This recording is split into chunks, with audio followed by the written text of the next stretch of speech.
Isang mapagpalang araw po sa ating lahat mga kamagsasaka. Ngayon po, nakita po ninyo sa Facebook ang pag-post ni DPWH Secretary Vince Dizon. Hinggil po doon sa kay Duque na yung sabi niya yung matabang vlogger na pinapangunahan daw po siya sa kanyang mga ginagawa. Hindi naman pinapangunahan kundi tinutulungan siya para nang sa ganon ang kanyang mga mapuntahang lugar ay mabilis niyang matuntun kung saan hindi pa po tapos ang mga pinagagastusan ng salapi ng gobyerno na kung saan buwis po natin ng mga taong bayan ang ibinabayad doon. Pagkatapos nakikita din na yung mga proyekto kahit hindi pa tapos ay bayad na.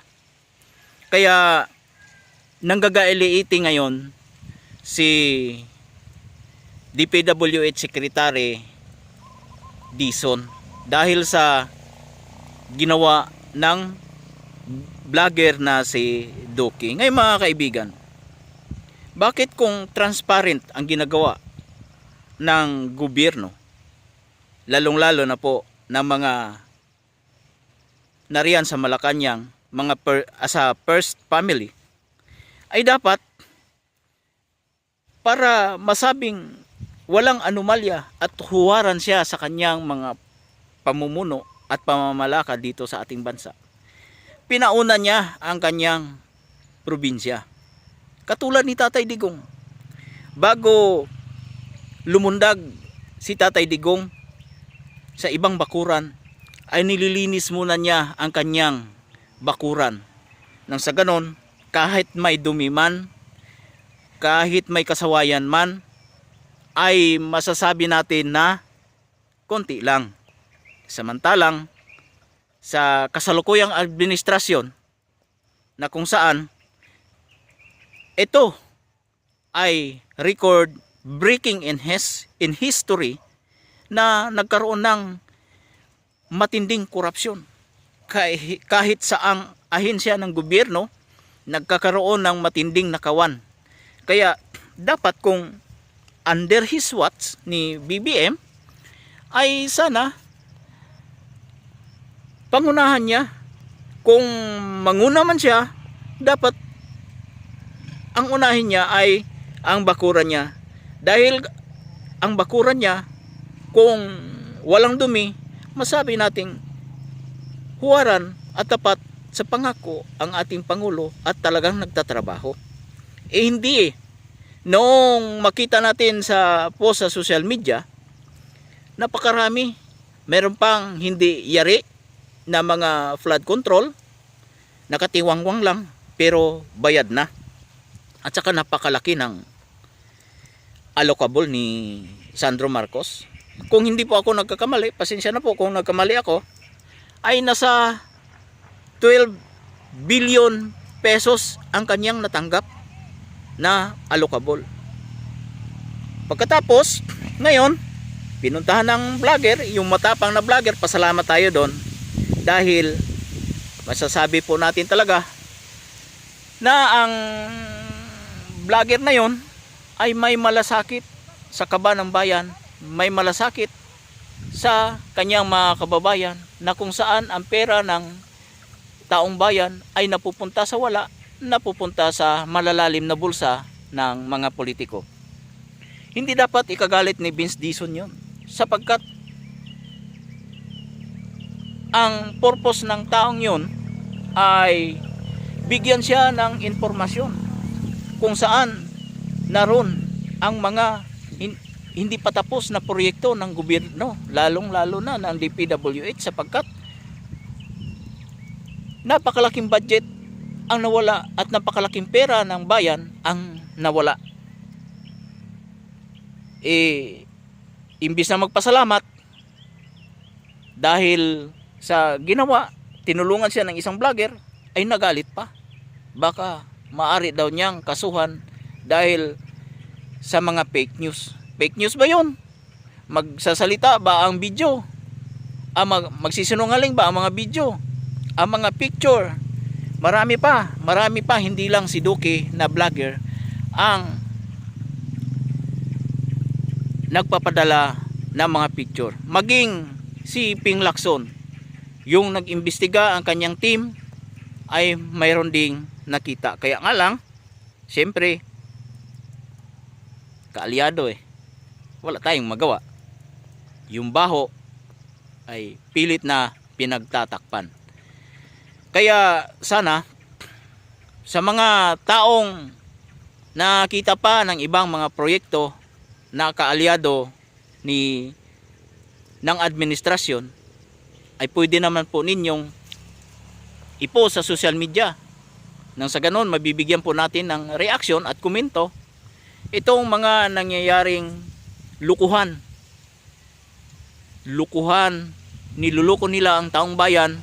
Hindi pa ako aktivista, kundi isa lang din po ako sa mga nag-o-observe sa kalakaran ng ating gobyerno dito sa ating bansa, sapagkat ang ginawa nila ay siya ring nagpapahiya hindi lang sa ating leader, kundi sa mga kababayan natin. Yung iba nagtatrabaho sa iba't ibang panig ng mundo, na kung saan tinutuligsa sila ng mga dayuhan. Oh, what happened in your country? Nakakahiya po, nakakahiya. Yung sabihin na yung mga government official ninyo ay corrupt, nakakahiya yun. Kaya sa mga OFW, huwag kayong magsasawa na magpadala po ng inyong mga ayuda dito sa Pilipinas sa inyong pamilya. Dahil kayo lang po ang inaasahan ng pamilya ninyo at ng bansa, dahil sa inyo na lamang po umiikot ang ekonomiya ng bansa sa inyong mga pinapadalang mga remittances. Dahil kung wala kayo, Pilipinas baka mas masahol pa sa Bangladesh. Maraming mga batang nagugutom sa kalye. Maraming mga batang wala pang edukasyon na andon hindi maabot ng gobyerno dahil sa napakalayong mga puok naroon sa mga kabundukan, sa mga remote area, na nais mag-aral dahil sa kahirapan, hindi po nakapag-aral. Napupunta lamang po sa maling tao ang pira ng taong bayan. Ewan ko ba bakit ganun. Sobrang gahaman nila, sobrang takaw nila. Ang isang teacher, ikukumpara po natin sa isang congressman. Ang teacher, magre-retire na lang, hindi pa nakabili ng house and lot. Ang iba nangungupahan pa. Samantalang ang isang congressman, hindi pa natatapos ang kanyang termino, nangangalahati pa lang ang kanyang termino, lalong-lalo na kung kaalyado ng administrasyon o isa ang dugtong ng kanilang bituka. Nangangalahati pa lang ang kanyang termino, makikita mo na naka-Rolex, naka-Land Cruiser. 'Di ba? Malaki ang kaibahan. Nagbago kaagad ang buhay ng isang congressman na kauupo pa lang ay nabibili niya na ang kanyang gusto. Hindi katulad ni Madam Teacher. Si Madam Teacher, 30 years in service, baon sa utang. Baon sa mga loan. Maraming loan si Madam Teacher para lang mapagpaaral ang kanyang mga anak. Hindi katulad ng ibang politiko, ng ibang congressman, ng ibang senador. sa pera ng taong bayan, galante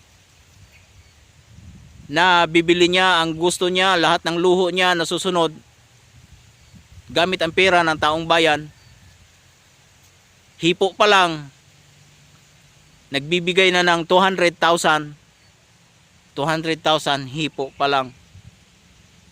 Kaya nakakalungkot isipin po mga kababayan na ganito ang kalakaran ng ating bansa. Ang Switzerland, sa totoo lang po, napakayaman ng Switzerland. Wala silang karagatan, wala silang isda, wala silang mapangisdaan, pero napakalamig pa ng lugar nila. Ang tanging pinakikitaan ng mga magsasaka nila doon ay ang pag-aalaga ng baka, cattle fattening, pati na rin po dairy. Singapore, wala ring mga palayan, walang pinagkukunang yaman, likas na yaman. Ngunit napakayaman ng Singapore. Wala siyang bukirin, wala siyang inaani ng kung ano-ano. Ngunit napakalayo ng Pilipinas sa Singapore.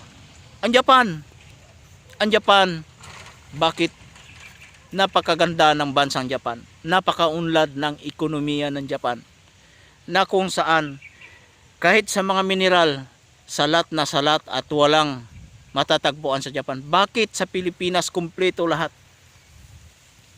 Kumpleto lahat. Ang makikita mo dito at matatagpuan sa Pilipinas, mapamital, mapatanso, mapaginto, pati na rin ang mga bukirin natin at ang mga tubuhan natin. Kumpleto tayo. Marami tayong naaani, may mga palayan tayo. Ngunit bakit ganito? Ang Pilipinas sobrang naghihirap. Kasi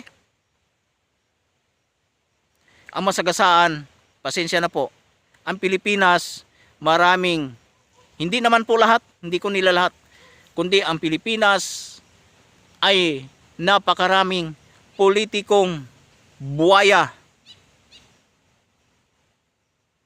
Kapag ka nakaupo, iniisip lang ang sariling kapakanan, kundi hindi ang iniisip ang sariling bansa kung paano mapapaunlad.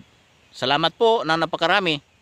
At sana kung hindi ka pa po nakapag-subscribe, please subscribe my channel.